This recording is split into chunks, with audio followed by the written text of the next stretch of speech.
So dear students, in the previous video we have read about the plant tissues, right? Plant tissues, right? In the plant tissue I have already told you the kind, the basic kind. The first kind is meristematic, and its subkinds also I have told you: apical, lateral and intercalary, right? I have told you about this. Now we will in this video we will talk about the permanent tissue. Right? So what is a permanent tissue? Here the difference between meristematic and permanent. What is the difference? I have told you these meristematic tissues, they are made up of such cells which divide tremendously, or they have the ability to divide fast. Thus they multiply the number of cells. Whereas permanent tissues, they are made up of cells which lose the ability, they lack the ability to divide, hence they do not multiply the number of cells, rather they have some other functions to carry on for the plants, right? Here I have told you permanent tissues are further classified as simple permanent tissue, right? And the second kind is complex permanent tissue, right? So in the previous video I have already told you what is the difference between simple permanent and complex permanent tissue. The difference is these simple permanent tissues, the cells that make this simple permanent tissue, they are of only one kind. Only one kind, I mean to say, they are either living or dead. All the cells that make simple permanent tissue, they may be living, or in some kinds they may be dead, right? Whereas in complex tissue, what's the complexity? Say simple, and what's the complexity in this?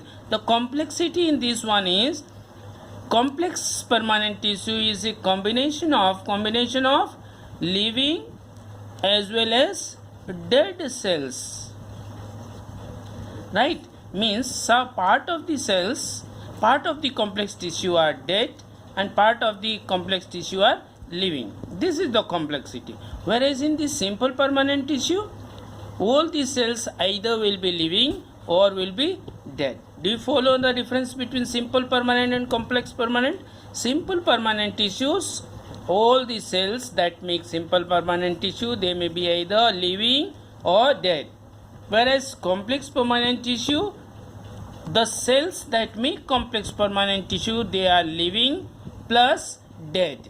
Means some of the cells they are living, some of the cells they are dead. They together make this complex permanent tissue. In simple permanent tissue, we have further classified them as parenchyma.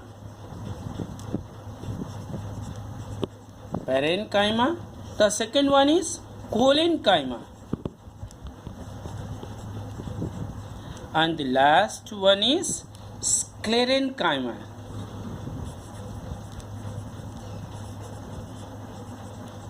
Do you follow? So parenchyma, collenchyma, sclerenchyma. Here in complex permanent tissue, we have just this complex permanent tissue makes the vascular system of the plant body, and here we have xylem and phloem. Regarding the structure, I will talk later about this complex tissue. First we will read about this parenchyma, collenchyma and sclerenchyma, right? Is that clear to all of you? So see, in the next video we will be reading about this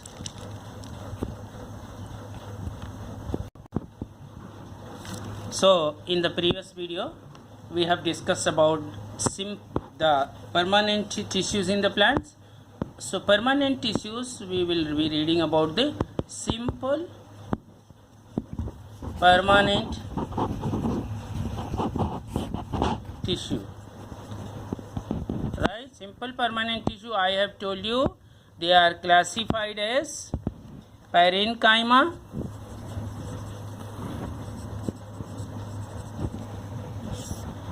then collenchyma, and sclerenchyma. Right? First we will read about the structure, right? Structure. We will compare the structure of the cells. In parenchyma, the cells that make parenchyma tissues, thus these cells are compactly packed. Compactly packed. As I have told you, these are immediate result of the meristematic tissue. So these are compactly packed. When I say compactly packed, what do I mean? I mean they don't have any intercellular space. Do you follow? Means, you see, if this one is one cell, here you will see another cell. So in between these two cells there is no gap, and the third cell will adjust like this one. Means, you see three cells, in between them you don't find any gap, and then fourth cell again will have no space, no place in between them, no gap in between them. They are compactly packed, right? This is the fifth cell. You see, this one is the sixth cell, and you see this one is the seventh cell. So do you find any gap in between the cells? That is compactly packed. The first feature is, in between the cells there is no space. The second feature of this is this cell wall. As I am using this marker is showing a thick wall, but this cell wall is either absent or very thin. Do you follow? This cell wall you can see, this one is either very thin or they may not have the cell wall. Then you may ask, how this cellular material remain packed? This remain enclosed in the cell membrane, right? So that's why you may have seen the growth region, the growing region part, that is buds, the apical buds, the newly grown leaf or the bud, they are very flexible. They are not so rigid or stiff. You can bend them. So reason is they have very thin cell wall or no cell wall. Another important aspect is, so second thing, what first you have seen, no intercellular space. Second, thin or no cell wall. The third thing that we notice in these cells, this full, that white colored you are seeing in this is full of cytoplasm. This full, there is no vacuole, no air bubble. This cell is full of cytoplasm. So cell is full of cytoplasm. Cytoplasm is the physical material, you can say a gel-like substance or a honey-like substance that is present inside the cell, enclosed in the cell membrane, and that includes in it various cell organelles. These cell organelles, I have told you in the previous class what they do. They carry on various functions for this cell. As you know, the cell is an organized structure. So you see, the cell is full of cytoplasm, is a material, physical basis that supports the organelles in as respect their requirements. Then cell is full of cyto. And the fourth aspect is that these cells, they don't have they don't have vacuoles. Vacuoles, you know, if this is a cell, this is nucleus, air bubble like structures are present where sometimes some particle is there, sometimes no particle is there, only empty place, vacuum is there. That's why vacuole, right? Vacuole. So these are the 4 important features of the cells that make parenchyma.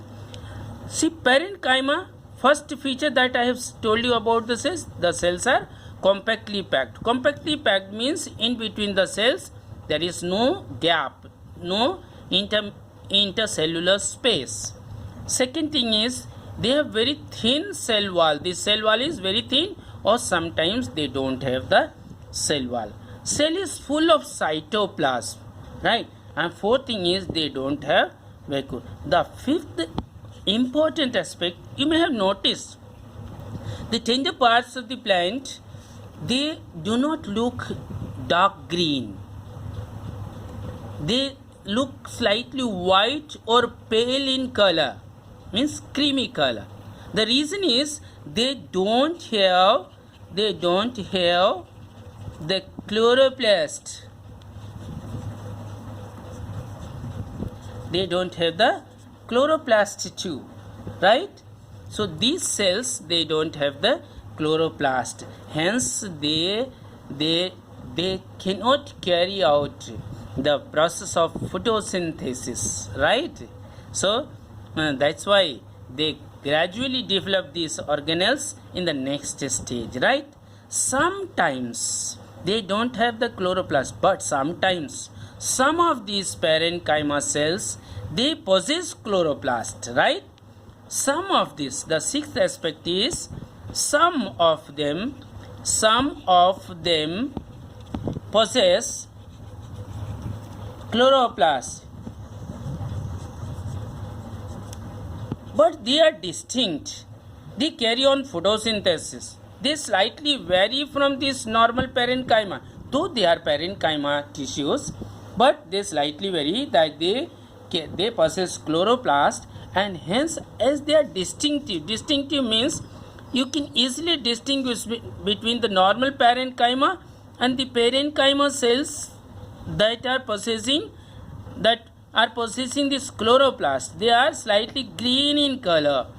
And now here we have further classification of parenchyma. The parenchyma tissue whose cells possess chloroplast, they are known as chlorenchyma. CHLORENCHYMA.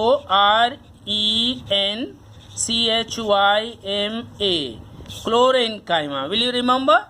So this parenchyma, in general, they don't possess chloroplast for photosynthesis, but some of the specialized cells in the parenchyma tissues, in certain parts, they possess chloroplast.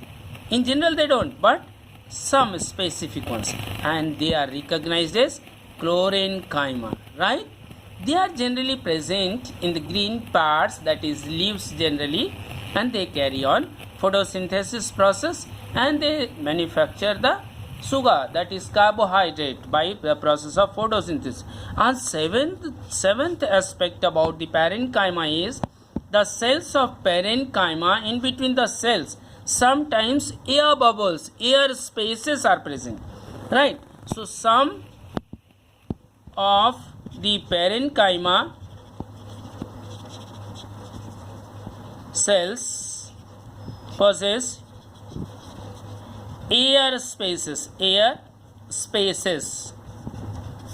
in between the cells.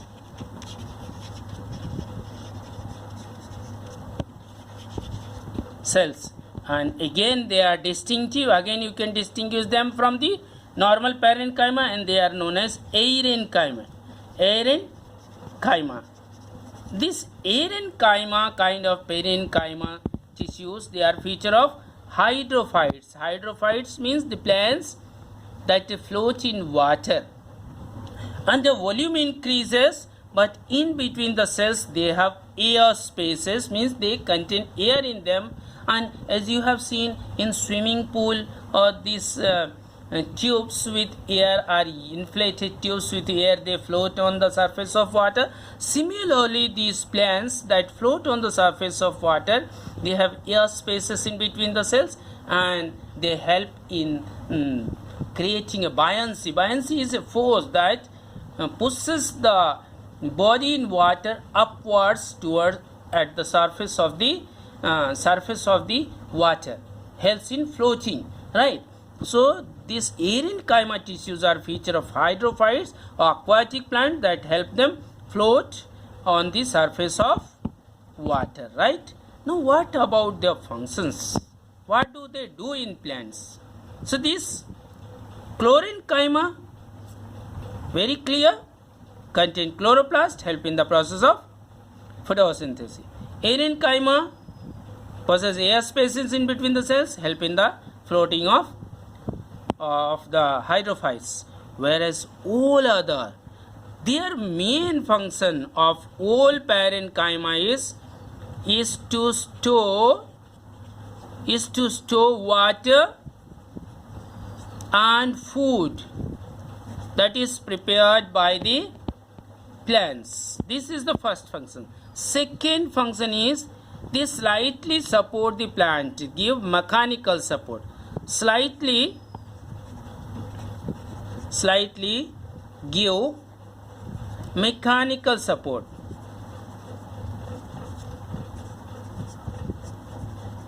But they are not rigid, remember, they are not rigid. This just supports them mechanically. And the third thing is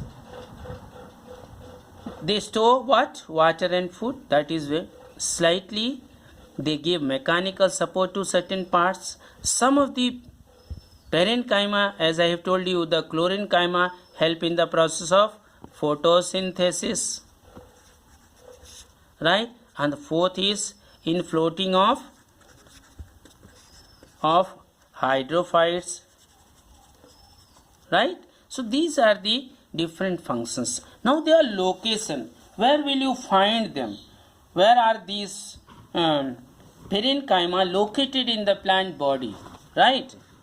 Oh, okay, I will have to stop. So I was telling you, where are they located in the plant body? So they are generally located in the cortex and pith of stem and roots. Secondly, they are present in the pulp.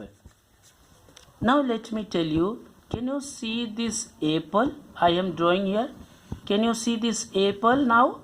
In this apple you see here, when you cut the apple here at this place, you will find the seeds, right? Clear?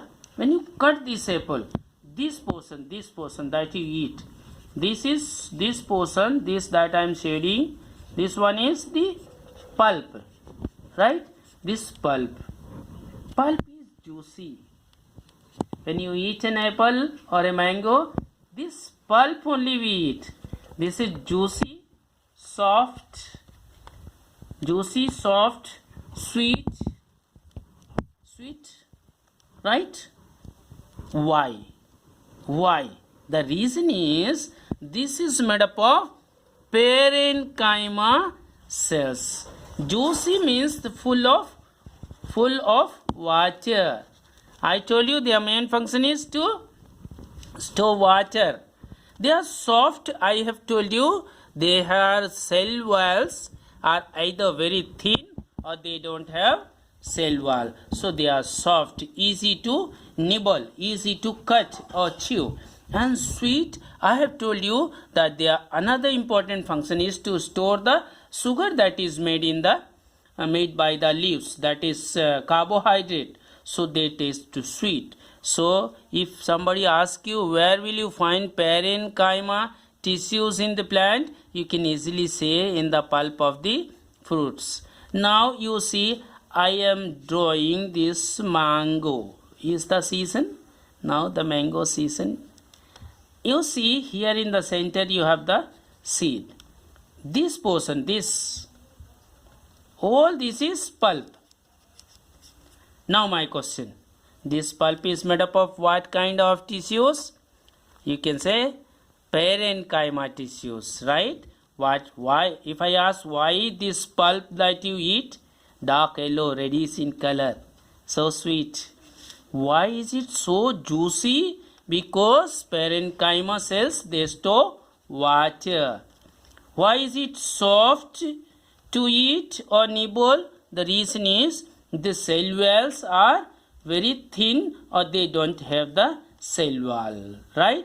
Then again, if I ask why they taste sweet, why the pulp of mango or papaya or grapes or guava, they taste sweet, the answer will be that they store sugar that is produced by the leaves as a result of photosynthesis, right? I think you have clear idea of parenchyma, the first kind of simple permanent tissue. We'll take a revision of this, right? Simple permanent tissue, parenchyma, collenchyma, sclerenchyma. First kind, parenchyma, I have told you about the structure of the cells. They are compactly packed, means in between the cells there is no space or they lack intercellular space. The cell wall is either absent or very thin. The cell is full of cytoplasm. Reason is they store water and they have enough water. They don't have vacuoles, that is the bubble-like structures present inside the cell, used for various purposes. Later on, when we talk about the function, we have already read about the vacuoles in class 6, right? Vacuoles, they help in the transportation purpose, excretion purpose, intake of materials in the cell, right? And they maintain the turgidity, especially in plants, right, during the drought season. Then don't have the chloroplast. These parenchyma don't have the chloroplast in general, but what happens, some of the specific kinds, they contain chloroplast also, hence they are distinguished from the normal parenchyma and they are recognized as chlorenchyma. You should not confuse between chlorine and collenchyma, right? Collenchyma is second kind of simple permanent tissue. This is chlorenchyma because of chlorophyll, right? And some of them, they have air spaces and hence they are recognized as aerenchyma. Now their main functions are to store water and food, that is sugar, slightly give mechanical support, and some of them carry out photosynthesis and some of them help in the buoyancy, that is floating of hydrophyte. Where are they present in the plant body? Generally the cortex and pith, the central region. You may have seen the stem. So in these parts, in this part, you will find that they are present, right? Sometimes they are present in all these soft parts that you see in the plants. Generally they have the this parenchyma, right?